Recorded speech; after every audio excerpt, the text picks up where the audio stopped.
আজকে একটা ইলেকট্রলাক্স ফ্রিজ আমরা ডবল ডোর রেডি করলাম।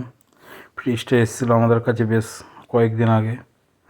তা ফ্রিজটা গ্যাসের প্রবলেম ছিল, লিক হয়ে গ্যাস বেরিয়ে গেছে। দেখো হিটার লাইনের লিক আছে এটা। দেখো কীভাবে আমরা প্রেসার তুলে চেক করলাম, মেশিনটা চালিয়ে দেখো লিক করছে। এই যে পাইপটার অবস্থা এরকম, লোহার পাইপ ছিল। তাই এখানে আমরা 316 কপার পাইপ দেব, দিয়ে এরকম রোল করে হিটার লাইনটাকে জয়েন্ট করব। তা দেখো কীভাবে কি করছি, ভালো করে দেখো। আর এই ভালো করে লোহার পাইপগুলো ঘষে নিচ্ছি, কেননা যেখান থেকে ভালো আছে। আর এই দেখো নতুন যে কপার পাইপটা, এটাকে পুরো খুব সুন্দর করে রোলিং করে নিচ্ছি। এই অলরেডি করা হয়ে গেছে, একদম পুরো মাপ টু মাপে একদম সুন্দরভাবে করে এবারে ঝালাইয়ের ব্যবস্থা করছি। আচ্ছা, এই আমরা যে ঝালাই বলি এগুলোকে বেজিংও বলা যায়। আমরা যাই হোক যে কোনো একটা কিছু বললেই হবে। তো যদি কখনো সেরকম মনে হয় এটাকে তোমরা বেজিং ধরো, অসুবিধা নেই। আমি হয়তো বেজিং বলি না। তা অলরেডি আমাদের এইদিকে হয়ে গেছে। দেখো ডিসচার্জের ঝালাইটা কমপ্লিট করে একবার লিকটাতে চেক করে নেব। এই ডিসচার্জের ঝালাই অলরেডি কমপ্লিট। এবারে চার্জিংটা ঝালাই করছি। তাই এই দেখো চার্জিংটাও ঝালাই হয়ে গেছে। এবার রইল বাকি সাকশানটা আর স্টেনার লাইনটা।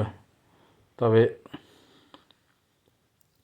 স্টেনার লাইনটা এবারে করার আগে ভালো করে একটু ফ্লাশ করে নিতে হবে।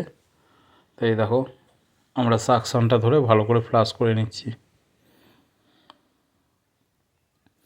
বেশ কয়েকবার ফ্লাশ করলাম, দেখলাম ভেতর থেকে কিছু বেরাচ্ছে না। আবার অনেক সময় তেল বেরায়, তবে এটা বেশ কয়েকবার ফ্লাশ করার পর দেখলাম কোনো কিছু সেরকমভাবে বেরাচ্ছে না, তারপর ছেড়ে দিয়েছি। তো তোমরাও যখনই দেখবে কিছু বেরাচ্ছে না, বেশ কয়েকবার করবে, করার পর না ছেড়ে দিলে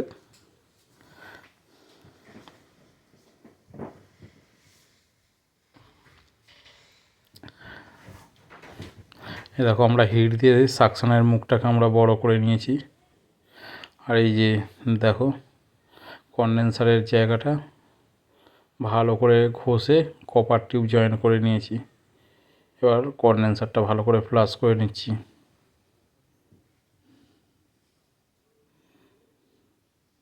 এবার এই যে স্টেনারটা লাগিয়ে ঝালাই করে ভ্যাকুমে বসাবো।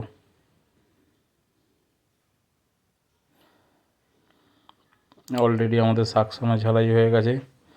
এবার ভ্যাকুমে বসিয়ে ভ্যাকুমটা করব, দেখে নাও। এই যে হালকা হালকা ফেলছে, অ্যান্টি ময়েশ্চারটা নিয়ে এবারে গ্যাসটা রিফিলিং করছি। দেখো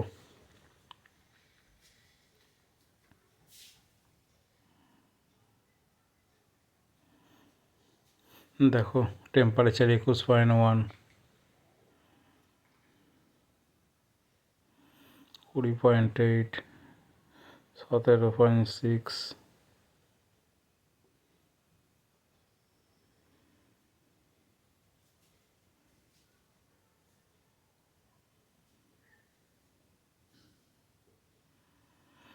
দেখো কীভাবে টেম্পারেচার নামছে।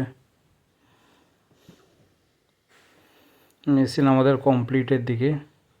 দেখো -6.3, মেশিন আমার কমপ্লিট। খুব শর্টে ভিডিওটা তোমাদেরকে দেখিয়ে দিলাম। আর ব্যাক প্রেসারটাও দেখিয়ে দিচ্ছি। দেখো 10-এর ঘরে আছে। যদি কোনো কিছু জানার থাকে কমেন্ট করো, অবশ্যই যা জিজ্ঞাসা থাকবে আমি বলে দেবো। এই দেখো চার্জিংটা শেষে আমরা ঝালাই করে দেখে নিলাম, লিক ঠিক নেই, মেশিন একদম আমার কমপ্লিট।